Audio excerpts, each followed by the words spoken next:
Hello everyone. Today we will discuss about some applications of trigonometry. Most important topic है ये. Trigonometry जब तक हम कर रहे थे काफ़ी सारे स्टूडेंट के माइंड में ये चल रहा था कि ट्रिग्नोमेट्री सर हम ये कर क्यों रहे हैं, इसका यूज़ क्या है. एक्चुअल में आप इस टॉपिक में ये सीखने वाले हैं कि ट्रिग्नोमेट्री का आपकी डेली लाइफ में यानी प्रैक्टिकली इसका यूज़ कहाँ कहाँ हो सकता है. तो और है ना, इसका यूज़ जो है ना वो इतने वाइड लेवल पर है कि आपको धीरे धीरे नेक्स्ट लेवल जैसे जैसे आप आगे चलते जाएंगे और मैथमेटिक्स अगर आपके पास होगा तो आपको समझ आएगा कि ट्रिग्नोमेट्री कितना ज़्यादा यूज़ होता है.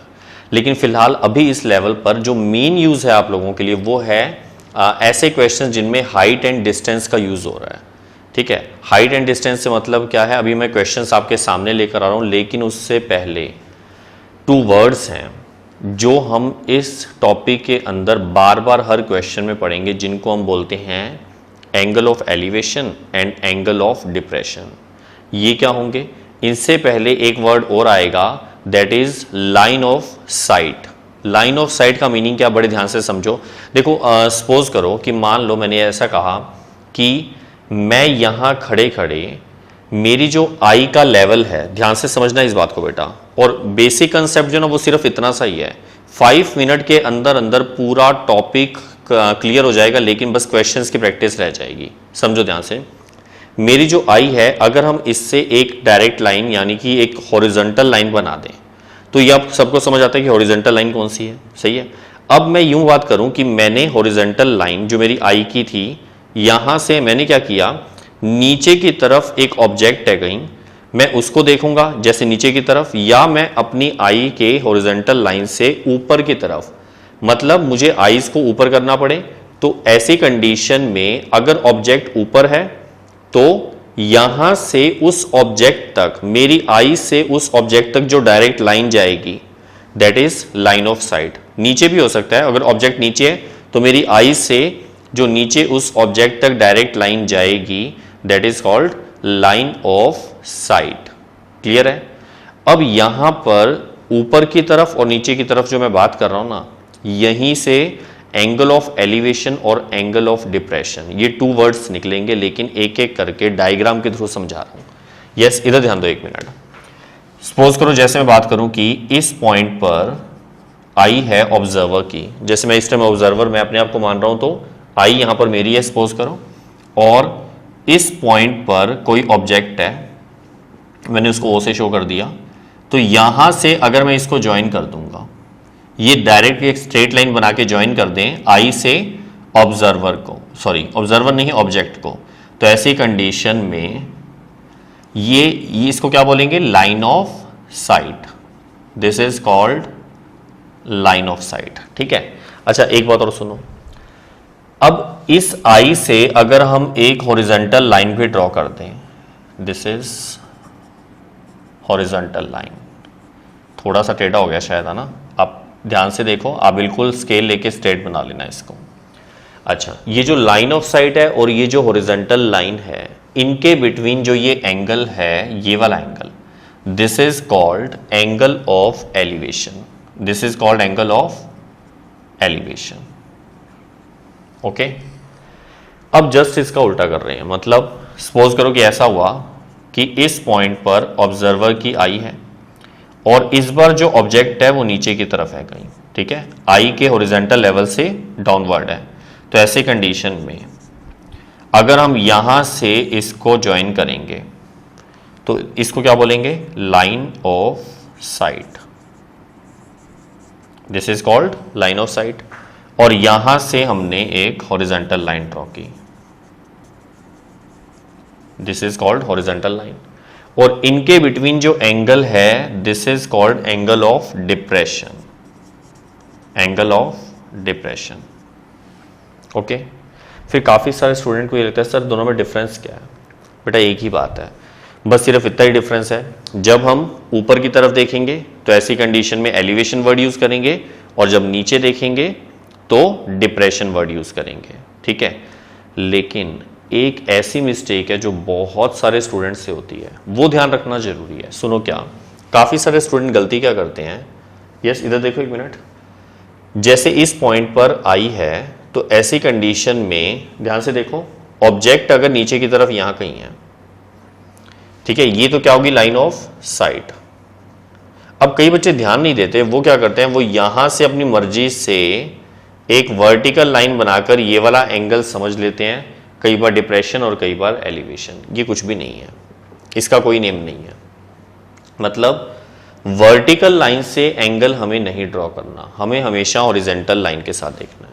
दोबारा सुन लो, लाइन ऑफ साइट और हॉरिजेंटल लाइन के बिटवीन जो एंगल होगा, लाइन ऑफ साइट और हॉरिजेंटल लाइन के बीच जो एंगल होगा, अगर नीचे से ऊपर की तरफ हम देख रहे हैं तो एलिवेशन वर्ड यूज करेंगे, ऊपर से नीचे देखेंगे तो डिप्रेशन वर्ड यूज करेंगे। समझ आ गया?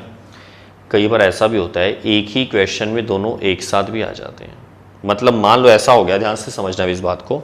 सपोज करो जैसे ये ग्राउंड लेवल है, इस जगह पर कोई पर्सन है जिसकी आई है, ठीक है, हॉरिजेंटल लाइन मान लो चाहे, और यहां पर एक टावर है जिसके ऊपर यहां पर किसी और पर्सन की आई है। अब इसके लिए ये ऑब्जेक्ट है और इसके लिए ये ऑब्जेक्ट है, ये इसको देख रहा है और ये इसको देख रहा है मान लो। तो ऐसी कंडीशन में इनको जब ज्वाइन करेंगे, अब ध्यान से समझो इस बात को, देखो इसके लिए लाइन ऑफ साइट ये है और इसके लिए भी लाइन ऑफ साइट यही है। सही बात है ना? ध्यान से देखते रहो। ये वाला जो एंगल है इस ऑब्जर्वर के लिए, क्योंकि इस पॉइंट से हम ऊपर की तरफ देख रहे हैं, तो इस ऑब्जर्वर के लिए this angle is called angle of elevation. ठीक है? और डिप्रेशन एंगल कौन सा होगा? यस, काफी सारे बच्चों को पता है कि सर ये जो एंगल है ये डिप्रेशन एंगल हो ही नहीं सकता। सर आपने ही मना किया, अभी आपने बताया था कि वर्टिकल लाइन के साथ एंगल कभी नहीं लेना। ये बता रहा था कि ये गलती होती है बच्चों से। काफी सारे स्टूडेंट इसको अपनी मर्जी से ही डिप्रेशन एंगल बोल देते हैं, और मैं फिर मना कर रहा हूं, ध्यान रखना है कि हमेशा हॉरिजॉन्टल लाइन के साथ ही एंगल लेना है, चाहे वो एलिवेशन हो चाहे डिप्रेशन हो। तो यहां पर हम क्या करेंगे, अब ध्यान से समझो, हम यहां पर एक हॉरिजॉन्टल लाइन अपनी मर्जी से ड्रॉ करेंगे। ठीक है? नहीं हो तो बना दिया करो हॉरिजॉन्टल लाइन। ये लाइन ऑफ साइट है, ये हॉरिजॉन्टल लाइन है, तो इनके बिटवीन जो एंगल है this is called angle of depression. अच्छा, इसको डिप्रेशन एंगल क्यों बोल रहे हैं? क्योंकि ऊपर से नीचे की तरफ है। अब क्योंकि ये एक डायग्राम में एक साथ है एलिवेशन डिप्रेशन, तो इनमें एक रिलेशन भी तैयार हो गया। आपको पता भी लग गया होगा कि ये है अल्टरनेट एंगल्स। क्यों? देखो वो जेड वाली बात याद है आप लोगों को, ये जेड बन रहा है इस तरह से, इसको और इसको क्या बोलेंगे? Alternate angles. और alternate angles are equal when these lines are parallel. तो ये तो पैरेलल है ही है, इसका मतलब ये एंगल इक्वल है। तो अगर किसी क्वेश्चन में एक साथ दोनों एंगल यूं बन रहे हैं इस कंडीशन में, तो एलिवेशन एंगल और डिप्रेशन एंगल दोनों सेम होंगे। ठीक है? बस इतना सा ही कंसेप्ट है। एलिवेशन के बारे में पता होना चाहिए, नीचे से ऊपर बनेगा, और बनेगा किसके बीच में? लाइन ऑफ साइट और हॉरिजॉन्टल लाइन के बीच में। ऊपर से नीचे देखेंगे तो डिप्रेशन एंगल बनेगा वही, मतलब लाइन ऑफ साइट और हॉरिजॉन्टल लाइन के बीच में। एक ही क्वेश्चन में दोनों एक साथ आ जाएं इस तरह से तो दोनों सेम होंगे, क्योंकि वो अल्टरनेट एंगल होंगे। ठीक है? एक बात और, इसके अलावा जो सिर्फ एक और चीज यूज होने वाली है वो है 0 डिग्री टू 90 डिग्री वाली टेबल। याद है आप लोगों को? 0 डिग्री टू 90 डिग्री, थोड़ा सा फास्ट उसको एक बार देख लें आप लोगों को अगर याद नहीं है तो। 0 degree, yes, 30, 45, 60 degree and 90 degree. याद आ गया? अच्छा, आपको ये पता है कि इनके लिए अगर आपने टेबल सीखी हुई है तो आपको पता होगा कि इसके लिए हम लोग एक रफ वर्क किया करते थे। या तो आपको क्या बोला जाता है कि फर्स्ट लाइन को डायरेक्ट याद कर लो। फर्स्ट लाइन का मतलब sine theta, second is cos theta, third is tan theta. मैं इसको इरेज कर रहा हूं, ध्यान से देखना। Cot theta, sec theta and cosec theta. सही है? अच्छा, इनके लिए फर्स्ट लाइन अगर आप डायरेक्ट याद कर लेते हो तो आपको रफ वर्क याद करने की जरूरत ही नहीं है। फर्स्ट लाइन से पहले मैं आपको बता दूं, अगर आपने फर्स्ट लाइन को याद नहीं किया और ऊपर एक रफ वर्क कर लिया, 0/4, 1/4, 2/4, 3/4, 4/4 और सबके ऊपर अंडर रूट। बेटा ये ट्रिक है याद करने के लिए, कोई रूल नहीं है ये। ठीक है? हमने ट्रिक बना ली कि फर्स्ट लाइन कैसे याद करेंगे। देखो, इसकी कैलकुलेशन से फर्स्ट लाइन याद हो जाएगी। 0/4 का आंसर 0 होता है, अंडर रूट 0 पे तो 0 ही होता है। 1 से 4 कैंसिल नहीं हो सकता, 1 का रूट 1, 4 का 2, 2 से 4 कैंसिल हो सकता है, ऊपर 1 आ जाएगा नीचे 2, और रूट है तो 1 बाय अंडर रूट 2। बेटा फास्ट इसलिए कर रहा हूं, आपने सीखा हुआ पहले ये अंडर रूट 3/2 और दिस इज 1। और जिसको फर्स्ट लाइन पता है सेकेंड लाइन बड़ी जल्दी आ जाएगी। इसका मतलब क्या है कि इस लाइन को पलट देंगे। अब ये यहां से स्टार्ट कर दो, 1 under root 3/2, 1 by under root 2, 1/2 and 0। Tan theta का फॉर्मूला सभी को याद होगा, मोस्ट इंपॉर्टेंट फॉर्मूला था sine theta by cos theta. मतलब साइन थीटा में कॉस थीटा को डिवाइड कर दो, जब 0 में 1 को डिवाइड करेंगे तो 0 आएगा, और 1 में 0 को डिवाइड करेंगे तो यस इनफाइनाइट। अनडिफाइंड बोल दो, नॉट डिफाइंड बोल दो, एक ही बात है वो। इसमें इसको डिवाइड करोगे 2 से 2 कैंसिल तो 1 बाय अंडर रूट 3, ये भी कैंसिल हो जाएगा डिवाइड करेंगे तो 1, ये कैंसिल होगा तो अंडर रूट 3। सही है ना। अब इस लाइन को पलट देंगे, पलटो इस लाइन को, yes infinite under root 3, 1, 1 by root 3 and 0। Sec theta का मतलब कॉस का रेसिप्रोकल, कॉस का रेसिप्रोकल 1 का उल्टा 1, इसका उल्टा करेंगे तो 2 बाय अंडर रूट 3, इसका उल्टा अंडर रूट 2, इसका करेंगे 2, और 0 का उल्टा 1/0 कह सकते हो, यानी इनफाइनाइट। सही है। और लास्ट लाइन फिर से इजी है, इसको पलट दो, क्या होगा, infinite 2 under root 2, 2 by root 3 and 1।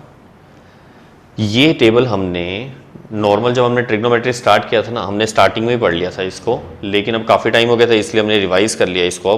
अब इन सारे कंसेप्ट का यूज़ करके हम क्वेश्चन किस तरीके से करेंगे वो आपके सामने लेकर आ रहा हूँ। ठीक है, मैं इसको इरेज कर रहा हूँ, आप लोगों ने नोट करना है तो करो इसको। ओके, अब जो हमने अभी रीड किया एलिवेशन और डिप्रेशन, उसको एक्चुअल में आपको प्रैक्टिकली यूज़ कैसे करना है क्वेश्चंस के अंदर, हम उसकी बात कर रहे हैं। बड़े आराम से रीड करना। देखो यहाँ जो क्वेश्चंस है ना, वो थोड़े से दिखने में लेंथी होंगे लेकिन हार्ड बिल्कुल भी नहीं है, और सारे क्वेश्चन में कंसेप्ट एक ही है। वो कंसेप्ट आपको पहले से आता है और वो है पंडित बद्री प्रसाद हर हर बोले। सुना हुआ ये तो, यस। क्या था यहाँ से, sine theta, yes, cos theta, tan theta. और अगर हम यहां से इस तरफ यूं चलेंगे तो नीचे की साइड क्या बात करते थे हम, cot theta, sec theta and cosec theta. अब मैंने यहां पर ये क्यों लिखा अभी समझाऊंगा, पहले क्वेश्चन रीड करो, बड़े आराम से रीड करना और एक एक चीज आराम से पढ़ के उसका डायग्राम ड्रॉ करेंगे। A circus artist is climbing a 20 metre long rope which is tightly stretched and tied from the top of a vertical pole to the ground। अब देखो इसका मतलब क्या है, समझो इधर। एक वर्टिकल पोल है, जैसे सपोज करो ये इसका कोई नेम हमने रख दिया जैसे AC, ठीक है, कुछ भी नेम दे दिया, और एक ग्राउंड के ऊपर पॉइंट है, ग्राउंड सपोज करो जैसे यहां पर B पॉइंट है, जहां से हमने यहां इस टॉप पॉइंट पर एक रोप को अच्छे से बांध दिया यहां से यहां तक, और ये जो रोप है इसकी लेंथ है 20 मीटर। यहां लिख देता हूं रोप, और ये है 20 मीटर। ठीक है, समझ आ रहा है। अच्छा, ये एंगल कितना होगा, 90 डिग्री। बाई चांस किसी के माइंड में ऐसा कुछ नहीं आ रहा हो, सर ये तो पोल है, कई बार ऐसा भी होता है पोल थोड़े टेढ़े मेढ़े से होते हैं, कई बार क्वेश्चन में ट्री लिखा होगा या कुछ और वर्ड होगा तो कई बार वो थोड़े से टेढ़े मेढ़े होते हैं, लेकिन हम आइडियल कंडीशन लेकर चल रहे हैं। हम मतलब ये लेट करके चल रहे हैं कि ग्राउंड का मतलब वो बिल्कुल हॉरिजॉन्टल होगा, और उसके ऊपर किसी टावर की बात करें, कोई ट्री, कोई पोल, इस तरह की कोई भी बात करें तो इसका मतलब वो उसके वर्टिकल यानी 90 डिग्री पर होगा। ठीक है, अब यहां तक क्वेश्चन अगर आपको समझ आ गया तो क्वेश्चन चेक करो आगे, फाइंड हाइट ऑफ द पोल। हमें ये वाली हाइट फाइंड करनी है। हम इसको कुछ भी जैसे h लेट कर लेते हैं, h मीटर में है, ये ध्यान रखना, वो मीटर है ना इसीलिए इसको मीटर लिया है। If the angle made by, ये सबसे इंपॉर्टेंट लाइन है, ध्यान से पढ़ना, if the angle made by the rope यानी ये with the ground level is 30 degree. देखो ये रोप है और ये ग्राउंड लेवल है, इनके बिटवीन एंगल दे रखा है 30 डिग्री। यानी हम अगर इस एंगल की बात करें, अगर हमें ये एंगल पता है ठीक है, बड़े ध्यान से सुनना। और मैंने कहा था एक ही कंसेप्ट से सारे क्वेश्चन हो जाते हैं। सबसे पहले तो आप डायग्राम बना लिया करो, डायग्राम कभी हार्ड नहीं होगा, थोड़ा आराम से पढ़ के बनाना। अब आप इसमें ये देखो देखो आपको दो चीज़ें सोचनी है। पहला ये कि आपको क्या पता है, और दूसरा ये कि आपको क्या निकालना है। आपको जो पता है वो हाइपोटेनियस है, और आपको जो फाइंड करना है, यस दिस इज परपेंडिकुलर। मतलब हमें हाइपोटेनियस तो गिवन है और परपेंडिकुलर हमें फाइंड करना है। तो आप सीधी सी बात है एक ऐसा कंसेप्ट या एक ऐसा फॉर्मूला उठा लो जिसमें दोनों आ जाएं, हाइपोटेनियस भी आ जाए, परपेंडिकुलर भी आ जाए। और ऐसे हमारे पास 2 फॉर्मूलाज हैं, चेक करना। साइन थीटा का फॉर्मूला P अपॉन एच, इसमें दोनों आ रहे हैं। कोसेक थीटा का फॉर्मूला H अपॉन P, इसमें भी दोनों आ रहे हैं। तो ये 100% प्योर गारंटी है कि आंसर भी दोनों से सेम ही आएगा। तो इसमें कोई कंफ्यूज होने की जरूरत नहीं है कि सर कौन सा लगाएं, ठीक है, जो मर्जी लगा लो। वैसे हमें ना मोस्टली पता है क्या करेंगे, हम ऊपर से ये जो 3 है ना इन्हीं का यूज करेंगे। क्यों? साइन थीटा का फॉर्मूले में दोनों आ जाएंगे P अपॉन एच। अगर कभी B और H आ रहा होगा तो कॉस थीटा लगा देंगे, कभी P और B आ रहा होगा तो टेन थीटा लगा लेंगे। ठीक है, मैंने कहा आंसर तो दोनों से सेम ही आते हैं। तो आप चाहो तो ये 3 ही अच्छे से माइंड में बिठा लो, आपके सारे क्वेश्चन इनसे हो जाएंगे। बस ध्यान क्या रखना है, जो गिवन है और जो फाइंड करना है उनका रिलेशन उठाना है। ठीक है, अब ध्यान से देखो इधर, मैं इस डायग्राम को यहाँ एक्सप्लेन करता हूँ। मैं ऐसा करता हूँ, इधर कर देता हूँ। देखो ये वाला हटा दूँ, इसको इरेज करके फिर बाकी सारा आंसर यहाँ लिख दूंगा। देखो यस, इधर ध्यान दो, हम ट्राइंगल की बात कर रहे हैं। इन ट्राइंगल ACB, इस ट्राइंगल में हमने लिखा साइन थीटा। साइन थीटा क्यों लिख रहे हैं? क्योंकि परपेंडिकुलर फाइंड करना है और हाइपोटेनियस हमें पता है। तो इन दोनों का रिलेशन या तो साइन थीटा होता है या कोसेक थीटा। साइन थीटा से भी आंसर आएगा, कोसेक थीटा से भी आएगा, तो मैं साइन वाला यूज कर रहा हूं। साइन का फॉर्मूला परपेंडिकुलर। अब इस क्वेश्चन में परपेंडिकुलर है AC और है AB। ठीक है, अब थीटा की वैल्यू पुट करेंगे। थीटा की वैल्यू, थीटा का मतलब जो एंगल है यहां पर 30 डिग्री, कितना साइन पड़ा रहेगा, थीटा की वैल्यू 30 डिग्री।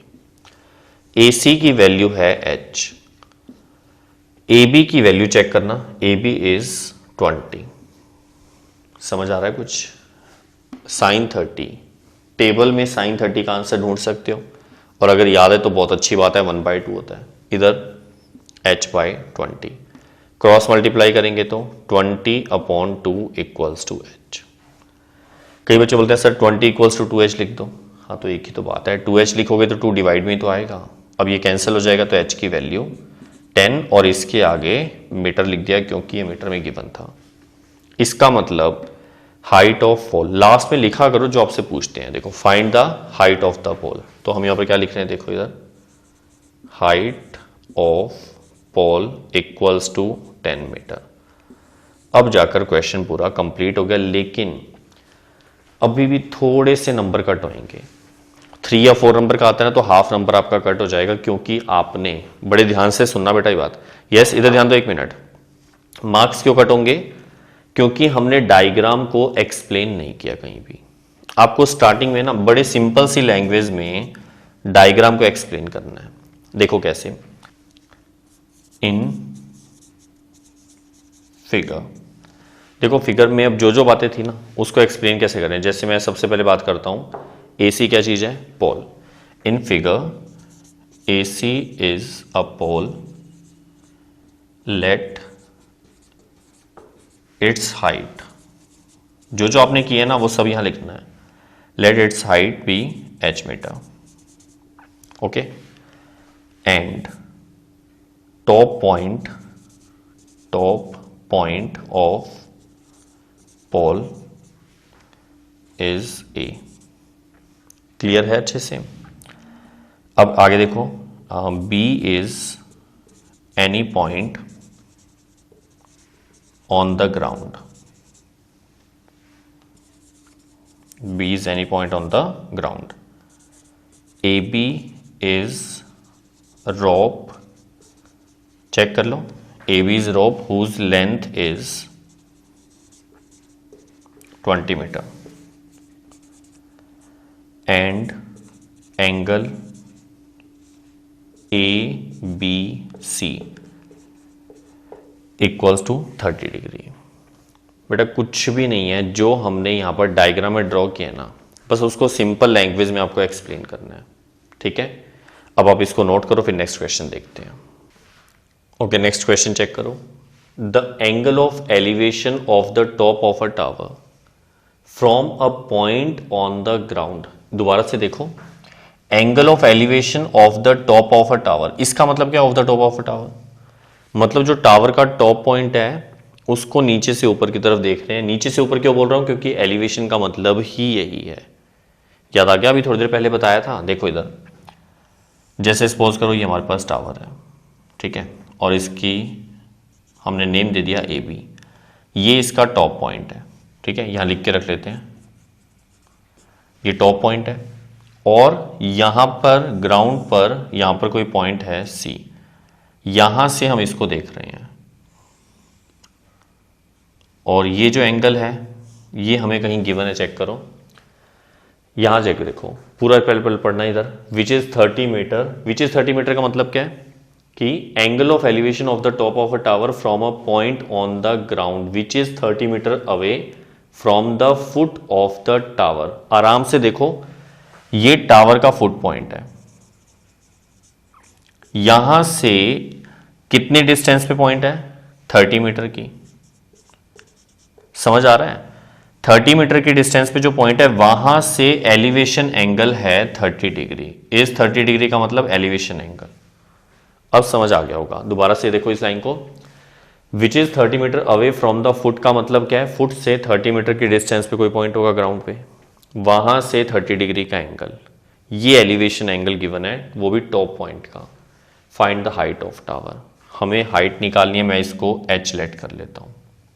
अगर डायग्राम समझ आ गया तो ऐसा हो ही नहीं सकता कि आपको कोई हरा दे। बहुत इजी काम करेगा। क्यों? इसमें अब ये देख लो, वही दो बातें, हमें क्या फाइंड करना है और क्या गिवन है।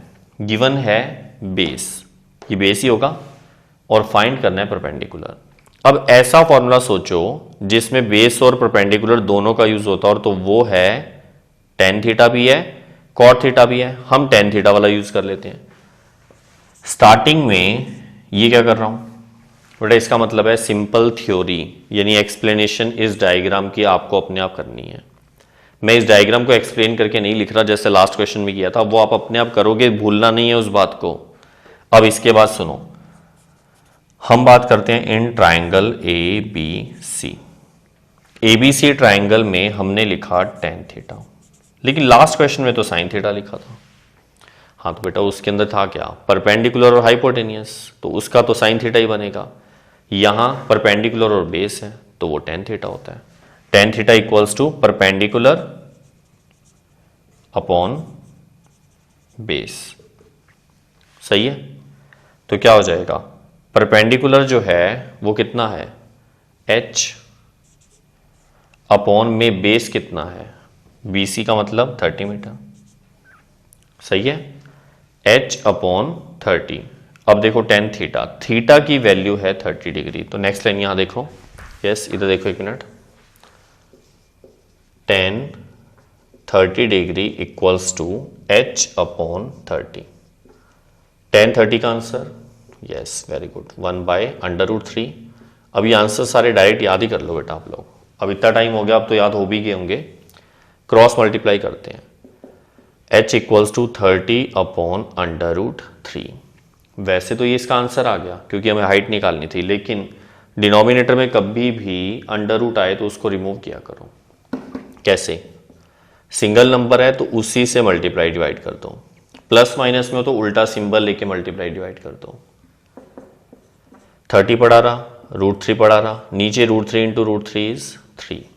3 से इसको कैंसिल करेंगे 10 पे, तो फाइनल आंसर क्या आएगा? 10√3 इतने मीटर। ये h आ गया। h का मतलब height of tower equals to 10√3 metre. ये इस क्वेश्चन का आंसर है। ठीक है, इसको नोट कर लो, और इसके साथ साथ आपको एक बात और माइंड में बिठानी है। क्या? √2 अगर आप सॉल्व करोगे तो अप्रॉक्सीमेट 1.414 आएगा। ये अप्रॉक्सीमेट √2 का आंसर है। √3 का आंसर 1.732। मैं चाहता हूं आप ये दोनों आंसर डायरेक्ट माइंड में बिठा लो। दोबारा बोलना एक बार, √2 इज, यस उधर मत देखो, 1.414 और √3 इज 1.732। तो इसका बेनिफिट क्या है, कई बार क्वेश्चंस में ना आपको कैलकुलेशन पूरी पूछेंगे या ऑप्शन गिवन होंगे। तो जैसे यहां पर 10 इंटू √3 की वैल्यू 1.732, अगर इसके मल्टीप्लाई करेंगे तो 17.32 मीटर। इतना छोड़ने से मार्क्स नहीं कटेंगे आपके, वो तो आपको बता रहा हूं कि अगर कैलकुलेशन करनी हो तो ये भी कर सकते हैं। ठीक है, अब आप इसको भी नोट कर लो, इसको भी नोट कर लो। ओके, नेक्स्ट क्वेश्चन चेक करो। A tree breaks due to storm and the broken part bends so that the top of the tree touches the ground making an angle of 30 degree with it. क्या मतलब हुआ, दोबारा पढ़ो अच्छे से बेटो। इसमें ना ट्री जो है वो स्टॉर्म की वजह से इस तरह से ब्रेक हुआ कि उसका जो ब्रोकन पार्ट है वो बेंड होकर क्या कर रहा है, top of tree touches the ground. मतलब जैसे इधर देखना सभी, जैसे इतना ट्री था हमारे पास, ठीक है, ये ग्राउंड के ऊपर, इसका कोई नेम रख दिया जैसे ए बी। अब ये बीच में कहीं से ब्रेक हो गया, ठीक है, और बीच में कहीं से ब्रेक होने का मतलब ये नहीं कि मिड में से हुआ है, कहीं से भी हो सकता है। मान लो यहां से हो गया, ये पॉइंट मान लो सी है, ठीक है, यहां से ब्रेक होके क्या हुआ, ये जो पार्ट था ना ये इस तरह से नीचे गिर गया। समझ आ रही बात, ये पार्ट इस तरह नीचे गिर गया और जो ये टॉप पॉइंट था अब ये नीचे ग्राउंड को टच कर रहा है। खुद ही सोच के देख लो भाई, इतना पार्ट ऐसे नीचे गिरेगा तो यहां कहीं पे ये जो पार्ट है ये इस तरह लटक जाएगा और यहां पर ग्राउंड को टच करेगा। इस पॉइंट को मैंने ए डैश बोल दिया। बात समझ आई अच्छे से। इसका मतलब एक्चुअल में जो ट्री अब है वो बी से लेकर ए तक नहीं है, बी से लेकर सी और सी से लेकर ए डैश तक, ये एक्चुअल ट्री का पार्ट हुआ पूरा। ठीक है, टोटल लेंथ जो होगी। अच्छा क्वेश्चन चेक करो, एक चीज और है, ग्राउंड देखना, touch is the ground making an angle of 30 degree with it. इसका क्या मतलब है कि ये जो ट्री का पार्ट था ये ग्राउंड से 30 डिग्री एंगल बनाता है। ये वाला एंगल 30 डिग्री है। ये तो समझ आई क्या होगा। अब आगे चेक करो, the distance between foot of tree to the point where the top touches the ground. देखना, top touches the ground, top इस पॉइंट पे टच कर रहा है, इसका मतलब इस पॉइंट से कहां की डिस्टेंस लेनी है, between the foot of the tree, tree का फुट पॉइंट ये वाला है, इनके बीच में जो डिस्टेंस है, दोबारा सुन लो, फुट पॉइंट ये वाला है और टॉप पॉइंट अब यहां आ गया, तो इनके बीच में जो डिस्टेंस है दिस इज 8 मीटर। अब क्या फाइंड करना है, height of tree. Height of tree का मतलब सिर्फ बीसी नहीं निकालना, कंप्लीट बीसी प्लस सी ए डैश। समझ आ रही बात, यानी इस बार हमें ये भी निकालना है, ये भी निकालना है। तो हम इसको जैसे x मीटर लेट कर लेते हैं और इसको y मीटर। कुछ समझ आ रहा है। अब देखो क्या करेंगे, सबसे पहले तो वही बात क्या कि थ्योरी लिखेंगे, मैंने यहां पर 3-4 लाइन की जगह छोड़ दी, कंप्लीट इस डायग्राम को एक्सप्लेन कर लेना अपने आप। ठीक है, अब देखो सबसे पहले हम ये जो ट्राइंगल है ना राइट एंगल, क्योंकि ये 90 डिग्री है, वही बात है आइडियल कंडीशन है, तो ट्री की बात करेंगे तो वो वर्टिकल डायरेक्शन में होगा और ग्राउंड लेवल से उसका एंगल 90 डिग्री होगा। अब इस वाले ट्राइंगल में इन ट्राइंगल ए बी सी, चलो बात करें, हमें x भी निकालना है, y भी निकालना है। हम एक एक करके दोनों पर ध्यान देंगे। पहले गिवन क्या है वो देख लो। देखो इस वाले डायग्राम के अंदर ये बेस है, हमारा बेस हमें पता है 8 मीटर है। पहले मैं x की बात करता हूँ। x जो है वो परपेंडिकुलर है, तो परपेंडिकुलर और बेस, बेटा बहुत सिंपल सी बात है, फिर से सुन लो अगर किसी को अभी भी डाउट है। जो गिवन है और जो फाइंड करना है उनका रिलेशन ढूंढना है, पंडित बद्री प्रसाद वाले में। ठीक है, परपेंडिकुलर और बेस, इसका रिलेशन आप सबको पता है, टेन थीटा भी हो सकता है, कॉट थीटा भी हो सकता है, लेकिन हम टेन थीटा की बात कर रहे हैं। Tan theta equals to perpendicular upon base. Perpendicular का मतलब BC, बेस का मतलब A डैश B। ठीक है, दिख रहा है सबको। थीटा की वैल्यू है 30 डिग्री, tan 30 इक्वल्स टू, देखो BC की वैल्यू है x अपॉन A' की वैल्यू है 8। सही है। tan 30 डिग्री इज 1/√3 और इधर क्या आएगा x अपॉन 8। क्रॉस मल्टीप्लाई कर देंगे तो x की वैल्यू 8/√3 आ रहा है समझ में। इतना आने के बाद नीचे रूट आ रहा है तो इसको कैसे हटाएंगे, √3 से मल्टीप्लाई एंड डिवाइड, तो क्या आ जाएगा 8/√3 अपॉन में 3 और इतने क्या आएगा मीटर। अभी खत्म नहीं हुआ, अभी तो x आया है। अब हम वापस से, या तो देखो अब आपके पास दो फायदे हैं, क्या, ध्यान से सुनना, आपको y निकालना है, दो भी नहीं हम तीन कहें, तीन बेनिफिट्स कौन कौन से हैं, देखो y निकालना है, x हमें पता लग गया, तो या तो हम क्या करें, ये हाइपोटेनियस और ये परपेंडिकुलर है, हाइपोटेनियस और परपेंडिकुलर वाला रिलेशन जैसे साइन थीटा ले लेते हैं तो भी आंसर आएगा। बेस और हाइपोटेनियस यानी कि कॉस थीटा लोगे तो भी आंसर आएगा, या उनको रहने ही दो, आप पाइथागोरस का यूज कर लो, उससे भी आंसर आएगा। क्यों, टू साइड पता है ना, तो थर्ड साइड के लिए पाइथागोरस। देखो मर्जी आपकी है, जो मर्जी करो। अच्छा कर क्यों रहे हैं, क्योंकि हमें ट्री की टोटल लेंथ निकालनी है। टोटल लेंथ यहां से यहां तक थी, लेकिन ये वाला पार्ट अब गिरकर यहां आ गया, तो इतना और इतना ऐड करना पड़ेगा। तो जो आपका मन करे आप y उससे निकालो, ठीक है। हम ऐसा करते हैं, हम जैसे y को इन्हीं से निकाल लेते हैं एक बार, परपेंडिकुलर सॉरी बेस और hypotenuse in triangle ABC। Base और हाइपोटेनियस का फॉर्मूला होता है कॉस थीटा। कॉस थीटा का मतलब बेस यानी A', हाइपोटेनियस इज A', कहीं A' से A' मत कट कर देना बेटा, ये कंप्लीट डिस्टेंस है, कोई मल्टीप्लाई में नहीं है, और ये भी डिस्टेंस है, ठीक है। थीटा की वैल्यू है 30 डिग्री, एंगल तो वही रहेगा। A' को देखो डायग्राम में 8 है और A' की वैल्यू y है। cos 30 का आंसर यस √3/2, वेरी गुड, और इधर 8/y, क्रॉस मल्टीप्लाई करेंगे तो √3y इक्वल्स टू 16, ठीक है।